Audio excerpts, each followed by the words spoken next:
Bonjour, ce sera aujourd'hui la 4e émission de Lecture Plurielle et nous recevons pour parler d'art Caterina Anovazzi qui va se présenter elle-même à vous, qui est donc notre 4e invitée. Alors, je suis Caterina Anovazzi, je suis peintre à la fois traditionnel et numérique. J'habite et je travaille entre Liverpool en Angleterre et Saint-Malo. Et pour cette année, je me consacre entièrement à la fabrication d'un livre d'artiste qui contient à la fois un court texte, une sorte de courte fiction sur les rêves, et puis les personnages qui vont avec, les décors, les frises, les paysages abstraits. Voilà, en gros. Donc, Caterina, nous allons aujourd'hui parler de l'art et se demander si l'art peut échapper à l'académisme, ce qui est quand même une grave question. Alors, de Van Gogh maudit à Duchamp exalté, les académismes se suivent et ne se ressemblent pas, et on va s'interroger toutes les deux pour savoir quelle est la place de l'artiste en proie à ces contradictions. Alors, l'artiste, quand on revient à son étymologie latine, ars, c'est celui qui fait, ce n'est pas celui qui rêve. Et faire, créer, ça suppose une création originale, personnelle à chaque artiste, même si l'artiste peut se réclamer d'une école ou d'un courant de pensée auquel il apporte ce qui le distingue, lui, ce qui fait précisément de lui un artiste. Il n'imite pas, il ne copie pas, il ne reproduit pas, il invente, au sens étymologique, là encore, de trouver dedans à l'intérieur de soi. Donc il se distingue par une vision du monde qui découvre au fil du temps de nouvelles formes, de nouveaux engagements et une nouvelle esthétique. Et ce serait bien, Caterina, que tu nous donnes ta définition ou une définition de l'art contemporain. Alors, je donnerais plutôt une définition de l'art contemporain.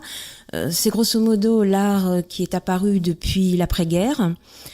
Alors, il faut préciser qu'il y a l'art moderne, l'art contemporain et l'art actuel qu'on a souvent tendance à mélanger. Donc, l'art moderne est apparu avec le scandale de l'impressionnisme à la fin du XIXe siècle. L'art contemporain est apparu au milieu du XXe siècle à peu près, avec l'arrivée du pop art. Et ensuite, avec les nouvelles technologies, à la fin du XXe siècle, on a l'arrivée de ce qu'on appelle l'art actuel, dans lequel on est actuellement. Voilà. D'accord. Alors, tu parlais, Caterina, des impressionnistes parlant de l'art moderne et du scandale qu'ils ont fait. On se souvient de ce salon des refusés en 1863. Alors, ces impressionnistes, je vais après te demander par rapport aux impressionnistes comment fonctionne l'art contemporain et que tu reviennes sur ce livre de Christine Sourgin dont tu vas nous parler, Les mirages de l'art contemporain. Donc, les impressionnistes à la fin du 19e siècle ont privilégié la lumière. Ils ont peint en plein air, ils étaient poussés sans doute par la nécessité pécuniaire, mais aussi cet amour de la luminosité d'Île-de-France. Bon, on se souvient de Monet à Argenteuil, de Pissarro à Pontoise, de Sisley-Renoir à Bougival. Et c'est une réalité mouvante, insaisissable qu'ils nous présentent, qui ne se soucie plus de la forme exacte, mais qui veut rendre l'expression du mouvement. Alors, sont-ils des révolutionnaires? Sont-ils des iconoclastes? Ils sont peut-être plus visionnaires qu'en rupture. En revanche, dans l'art contemporain, il faudrait que tu nous précises un peu comment ça s'est passé, cette idée de rupture. Alors d'abord, il faut préciser que comment apparaît l'impressionnisme, c'est dans la foulée de l'arrivée de la photographie. La photo arrive, on n'a plus besoin de représenter la réalité comme on le faisait auparavant. Donc, qu'est-ce qu'on fait? On prend une certaine liberté, on va extrapoler la réalité. C'est ce que font les impressionnistes. Donc, ce ne sont pas des gens qui vont être révolutionnaires sur le plan du contenu, enfin par quelques exceptions, on va avoir effectivement des nus qui vont un peu déranger, des choses comme ça, mais dans l'ensemble l'impressionnisme c'est surtout une peinture de la joie, du bonheur, des dimanches en famille, des balades en barque, des pique-niques, des choses comme ça. Et ce qui est vraiment nouveau en fait, c'est la technique qu'ils vont utiliser, c'est la fameuse touche papillotante. Qui va finalement vers l'abstraction. On est moins dans la représentation, on est dans une représentation extrapolée qui va vers l'abstraction. Et je ne sais plus ce que tu voulais te demander ce qu'il en était de l'art contemporain par rapport à cette idée de rupture. Oui. Donc en fait, sur l'idée de la rupture, l'art moderne n'est pas un art de rupture. Finalement, il a un art de continuité. C'est-à-dire que Bon, après les impressionnistes qui ont commencé à faire une petite innovation, les modernes sont allés plus loin avec l'abstraction, voilà. Mais disons qu'on restait tout de même dans une certaine continuité de l'histoire de l'art, là où l'art contemporain veut faire table rase, il est iconoclaste, il dit non, nous, l'histoire de l'art n'existe pas, il faut s'en défaire et trouver une définition totalement nouvelle de l'art. Ça se fait dans la lignée de Marcel Duchamp, qui est le pape de l'art contemporain, et qui a dit que finalement n'importe quel objet pouvait devenir une œuvre d'art. Ce qui se passe, c'est qu'il faut être dans le concept, dans l'idée. À partir du moment où il y a un concept et une idée, on a une œuvre d'art, même si c'est un stylo posé sur une table. Et si on le décrète, s'il y a une idée derrière, eh bien, on est dans une œuvre d'art. Voilà. On s'éloigne de l'idée d'émotion, on s'éloigne de l'idée de beauté, de métaphysique, de spirituel, voilà, pour aller totalement dans l'idée. D'accord. Alors, oui, vas-y, je t'en prie. Ce que je voulais dire également, en fait, c'est qu'il y a peut-être un exemple qui est assez représentatif, c'est le groupe BMPT, qui est constitué de 4 personnes, dont la plus célèbre est Buren, avec ses rayures verticales, noires et blanches. D'accord. Ce groupe a décidé un jour que là, il fallait défaire l'art de tout pathos, de toute émotion, parce que ça pouvait être dangereux, ça pouvait aliéner les foules. Et donc, ils ont juré que toute leur vie, ils s'en tiendraient au degré zéro de la peinture. Donc, l'un ferait des rayures verticales, l'autre des rayures horizontales, l'autre des points et l'autre des carrés. Et bien, ces gens-là se sont tenus toute leur vie à ça, et ils en sont très contents. Donc, effectivement, il n'y a aucune émotion, aucun pathos. Voilà. D'accord.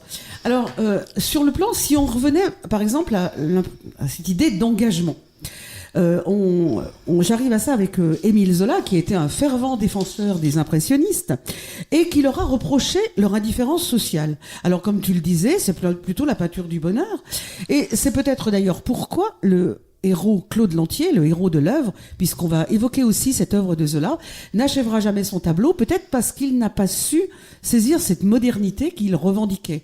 Donc, indifférents au combat politique, ces impressionnistes qui ont fui la guerre de 70 et la Commune, révolutionnaires dans l'art, mais plutôt bourgeois dans leurs aspirations. Alors, ils refusent, eux aussi refusaient les conventions figées du bien, du beau, de l'Académie. Ils font scandale. Tu as parlé des ces nus, on pense à l'Olympia de Manet. Et Zola était lui-même, parce que impressionnisme et naturalisme, même combat, il était jugé obscène. Donc, haro sur les impressionnistes. Alors, moi, j'aimerais que tu me dises, que tu nous dises, Caterina, est-ce que l'art contemporain, on peut dire qu'il est engagé? Est-ce qu'il fait scandale? Quelles sont ses caractéristiques? Quel est son public? Est-ce qu'il a fait rableuse de tout? Table rase. Est-ce que c'est sa manière d'être contemporain? Alors, je te pose beaucoup de questions. Donc, c'est à toi aussi de voir ce qu'il est intéressant de dire à propos de cet engagement, quoi. Donc, en fait, oui, enfin, il faut dire que la tendance s'est diamétralement inversée. Là où, pour les impressionnistes, il était difficile d'adopter une nouvelle touche, face à des bourgeois bien pensants qui voulaient rester dans de la figuration académique, avec l'art contemporain, on est dans un système inverse, c'est-à-dire qu'il faut à la limite bouffer du bourgeois, provoquer, tout changer, et c'est là que vous allez finalement être dans les rails. Hein. C'est complètement inverse. Ce qui est devenu donc un art officiel, c'est un académisme de la révolution, on va dire, quoi. Finalement, on ne peut pas non plus, à partir du moment où quelque chose ne devient plus tabou, on veut l'officialiser, tout s'inverse et puis ça ne sert plus à rien, parce que finalement, voilà, quoi. Donc, sinon, Christine Sourgin explique bien que ce qu'on appelle l'art contemporain n'est pas l'art de tous nos contemporains. En fait, ce qu'on appelle l'art contemporain, c'est surtout ce qui vient de l'art conceptuel et ce qui tourne autour. Voilà. Donc l'art conceptuel qui est l'art de l'idée sèche, étriquée, je précise tout de même que j'aime bien certains artistes conceptuels, mais disons que l'art conceptuel de mauvaise cuvée et qu'on élargit à l'art contemporain en général, effectivement c'est un peu affligeant, quoi. C'est une sorte pour moi de totalitarisme de l'intellectualité qui prime sur l'émotion. D'accord. Voilà, donc finalement maintenant on a un nouvel art officiel après l'académisme de l'impressionnisme au XIXe siècle. Maintenant l'art officiel c'est l'art conceptuel.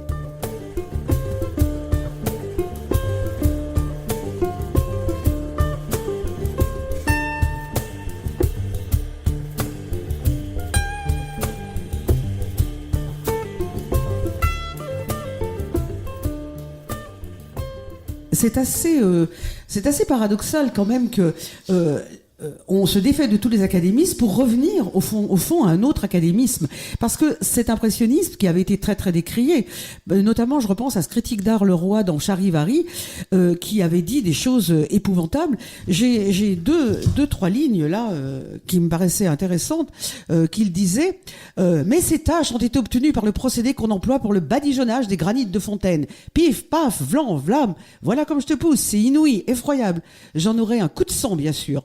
Ça, des sillons, ça, de la gelée. Mais ce sont des gratures de palettes posées uniformément sur une toile salie. Ça n'a ni queue ni tête, ni haut ni bas, ni devant ni derrière. Bon, il n'est pas très aimable. Il n'est pas très aimable, ce monsieur. Et pourtant, l'impressionnisme finira par intégrer le marché de l'art et obtenir la consécration sociale et finalement à être frappé d'académisme aussi. Et c'est assez paradoxal, effectivement, et tu l'as très bien souligné, de montrer que lutter contre l'académisme revient à établir un nouvel académisme. Mais alors, dans cet état d'esprit, comment se fait la reconnaissance de l'artiste au niveau de l'art contemporain ? Un artiste, vraiment artiste dans l'art contemporain, qui est-il ? Je me souviens, toutes les deux, nous avions parlé de Pierre Soulages, et tu me disais des choses intéressantes sur certaines façons d'avoir été peut-être novateur, puis de l'être plus. Disons que face à l'art contemporain, je dirais qu'il y a trois solutions. Soit un artiste va se placer dans la norme. Alors on peut prendre par exemple Buren, qui est ovationné par les gouvernements qui se sont succédés. On peut rester hors norme, donc ça va être très difficile. Enfin disons plus difficile, même si ça reste possible. Et puis on peut être entre deux. Et il me semble que Pierre Soulages est un petit peu entre deux. C'est-à-dire c'est quelqu'un qui a beaucoup de talent. Enfin voilà, personnellement je l'aime beaucoup. J'adore son œuvre gravée, ses brous de noix, voilà. Et tout à coup, il y a environ 35 ans, il a commencé ce qu'on appelle ses outres noires. Donc, ce sont des monochromes noirs.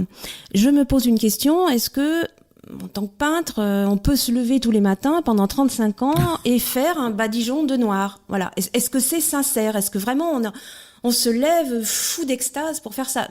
Non, franchement, j'ai un doute. Je pense qu'il a été rattrapé par le succès.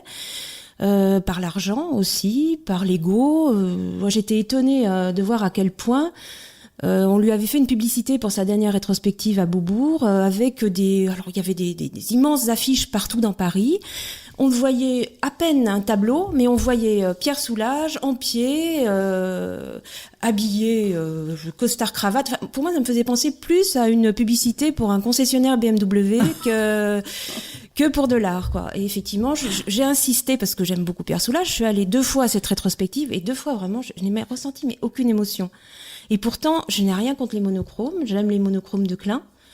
Mais Klein est mort très jeune. Il a fait des anthropométries, des monochromes, des combustions, toutes sortes de choses qui étaient chaque fois inventives et donc qui véhiculaient une émotion.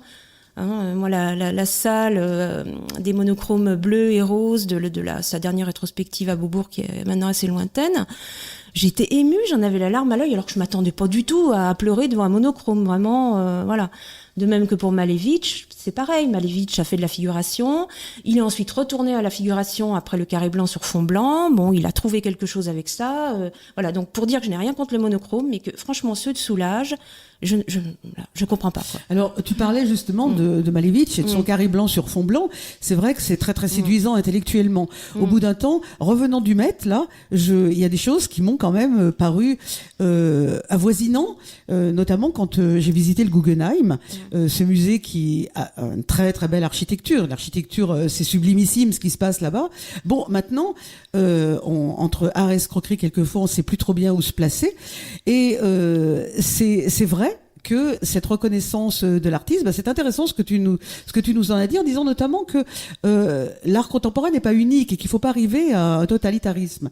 Alors, pour cette reconnaissance de l'artiste, quand je repense à l'œuvre de Zola, qui avait été inspirée par Cézanne était d'ailleurs absolument fou furieux, il a parlé des affres de la création. Il a dit que l'artiste était un incompris, un fou, incapable de renouveler notre regard sur le monde. Bon, je pense à cet impressionniste totalement différent des autres, Vincent Van Gogh, qu'on a envie d'appeler Vincent, puisque lui-même ne voulait pas qu'on l'appelle Van Gogh. Eh bien, sa reconnaissance ne s'est jamais faite. Elle s'est faite en 1987 au Crystal Palace quand les tournesols se sont vendus une fortune et quand un Japonais les a enfermés dans sa boîte en disant voilà, les tournesols ne verront plus jamais la lumière, ils sont à moi. Jean Ferrat fait une très très belle chanson à ce niveau-là qu'on n'a pas le temps d'écouter, mais qui est une très belle chanson sur Vincent. Et donc on a cet homme qui pleure, qui paraît une véritable autobiographie, enfin un véritable portrait, même si c'est pas lui, de Van Gogh. Cet homme qui pleure et qui pleure vers nous, qui est complètement penché, qui est dans un décor avec une cheminée qu'on voit pratiquement pas sur sa chaise. Il y a aussi ce chant aux corbeaux extraordinaire où les corbeaux nous disent tout le destin de Van Gogh, tout ce qui va se passer. Et c'est très intéressant parce que Claude, par exemple, Claude Lantier, pour finir son œuvre, il va se pendre devant sa toile vierge, c'est-à-dire qu'il est devenu lui-même son œuvre. Et Vincent va peindre le champ où précisément il se donnera la mort. Il l'a pas peint le jour même, comme on raconte, parce qu'il a fait encore 7 toiles après. Mais l'artiste, il laisse sa chair, il laisse son sang. Et donc, cette émotion, elle était là au temps des impressionnistes. Et tu disais que donc, c'est vrai qu'ils avaient voulu faire table rase de cette émotion. Or, Vincent Van Gogh disait que c'est les voiles de la barque, l'émotion. Et c'est comme ça qu'on touche à la transcendance et à l'universel. Alors, comment l'art contemporain peut-il toucher à la transcendance? Comment peut-il toucher à l'universel? Et je te demanderais aussi comment se fait le lien entre la création et la réception par le public. Mais comment il peut parvenir à cette transcendance? Comment il peut toucher à l'universel? Est-ce que c'est universel? Alors, tu me demandes pour l'art contemporain ou l'art contemporain? Oui, l'art contemporain. Est-ce qu'il y a une transcendance? Est-ce que, par exemple, quand on regarde une toile de Van Gogh, bon, tu disais tout à l'heure que tu avais été très ému en rentrant tu n'aurais pas pensé t'émouvoir comme ça devant une monographie. Moi, je suis très profondément émue et chaque fois ça marche. Je veux dire, avec Van Gogh, est-ce que cette chose-là se retrouve dans l'art contemporain? Alors là, c'est pareil, si tu veux, il y a art contemporain et art contemporain. Oui. Donc si on prend l'art contemporain aberrant, l'émotion, je sais pas, moi je n'arrive pas à en voir. D'accord. Après, on a des œuvres qui restent quand même dans la lignée de l'art contemporain puisqu'elles veulent véhiculer des messages au niveau de la pensée, de la philosophie, de la politique, mais qui malgré tout le font avec émotion. Je pense à, par exemple, la dernière exposition où je suis allée, qui est la grande expo de Dinard, là, le festin de l'art. Il y a 2 grandes toiles de Philippe Cogniet, un peintre nantais. L'une s'appelle Supermarché, l'autre Abattoir. Ce sont des œuvres, disons, de figuration libre, de figuration extrapolée, qui ont une belle qualité. C'est un peintre de talent et en même temps, mais quand on est devant, on réfléchit effectivement sur les supermarchés, les abattoirs. Mais on n'a pas besoin d'une notice explicative, on est pris par cette œuvre qui nous fait réfléchir d'une manière naturelle. Je veux dire, il y a un impact visuel, il y a un choc plastique, et on n'est pas dans le discours de l'art contemporain ridicule, quoi. Voilà.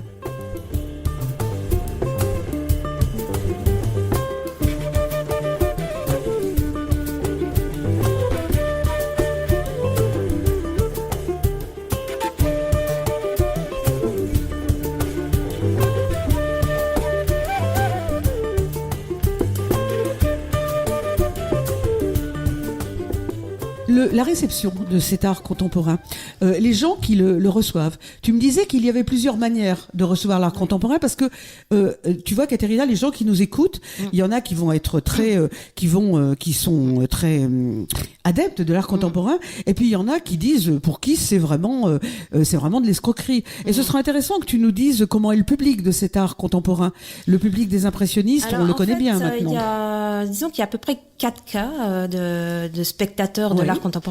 Alors le premier, c'est l'indifférent, donc on pourra faire tout ce qu'on veut, il ne trouvera jamais l'art contemporain bien. Alors celui-là, on va le juger réac, voilà. De toute façon, il n'y a rien à faire, s'il n'aime pas l'art contemporain, il est mort. Vous avez un deuxième type de personnage, ce qu'on appelle l'idiot utile. Alors c'est quelqu'un qui a priori n'y comprend rien. Mais à force de voir toutes ces belles salles, toutes ces belles expos, tous ces merveilleux catalogues avec des inaugurations par des ministres, il finit par se dire mais je dois être bête parce que c'est quand même bien, quoi. C'est rutilant tout ça.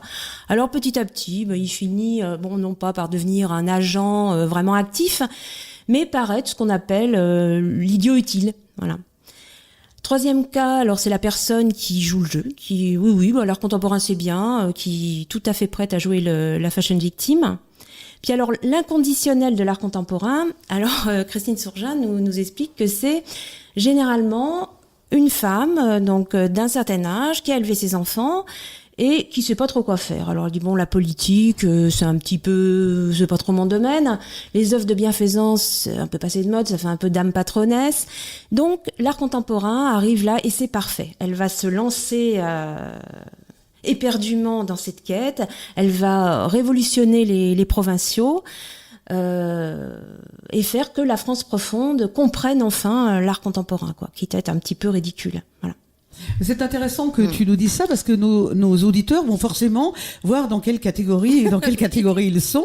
Donc, nous aurons peut-être des retours de ce côté. Alors, après, c'est toute cette classification vient toujours du fait que, comme dit Christine Sourjean, l'art dit contemporain n'est pas l'art de tous nos contemporains. Alors bon, moi je fais un petit peu une caricature de l'art conceptuel en fait, alors que bon, il y a plein d'artistes contemporains qui sont très bien. Voilà.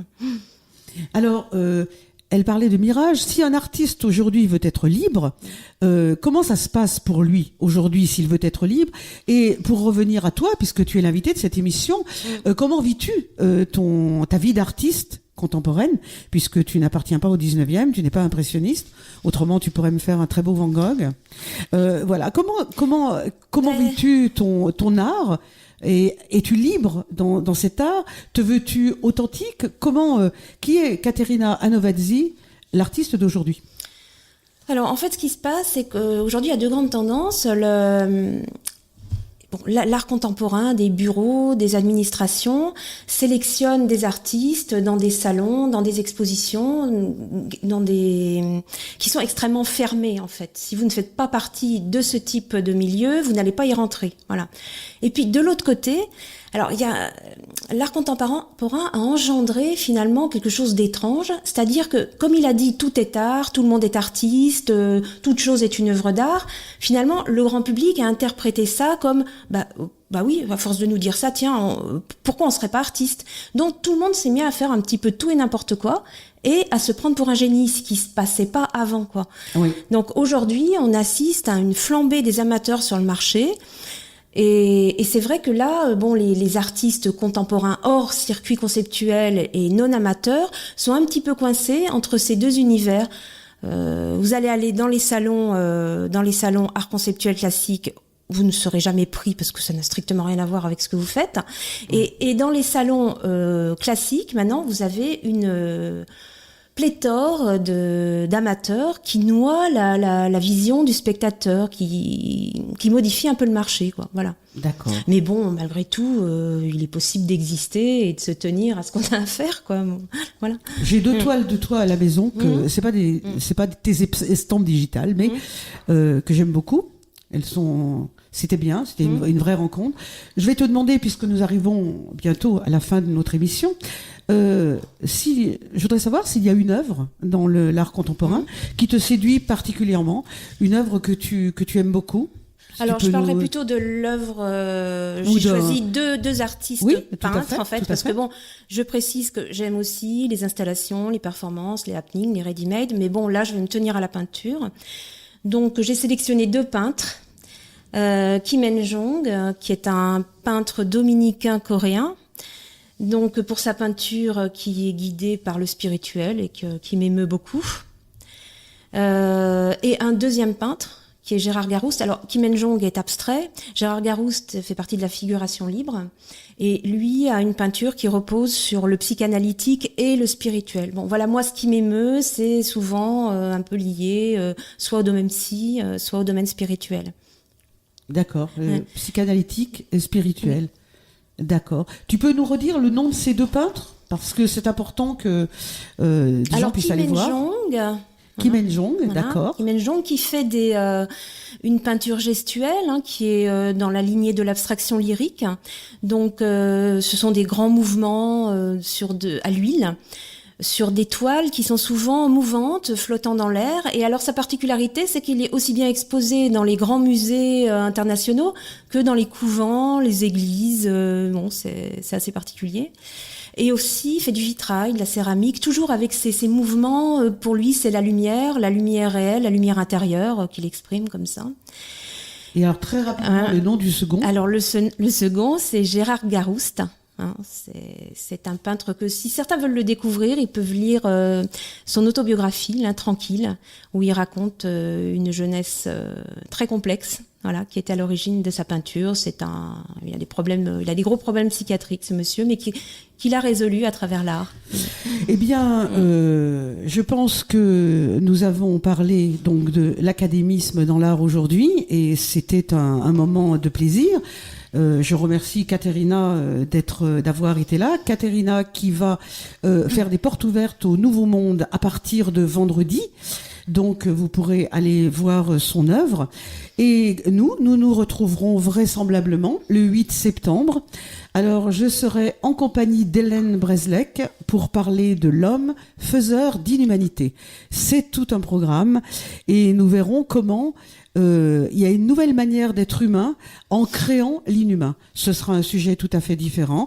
Merci beaucoup à Caterina pour d'avoir été notre invitée aujourd'hui et à une prochaine fois. Je remercie également donc Christine Sourgin pour avoir écrit ce livre Les Mirages de l'histoire de l'art, ainsi que toutes les personnes comme Aude de Queyros et Laurent Danchin qui se situent dans cette dissidence au niveau des historiens d'art. Je remercie Charlotte Cabot qui m'a invitée à son intéressante émission. Voilà. Alors à bientôt, Caterina. À bientôt.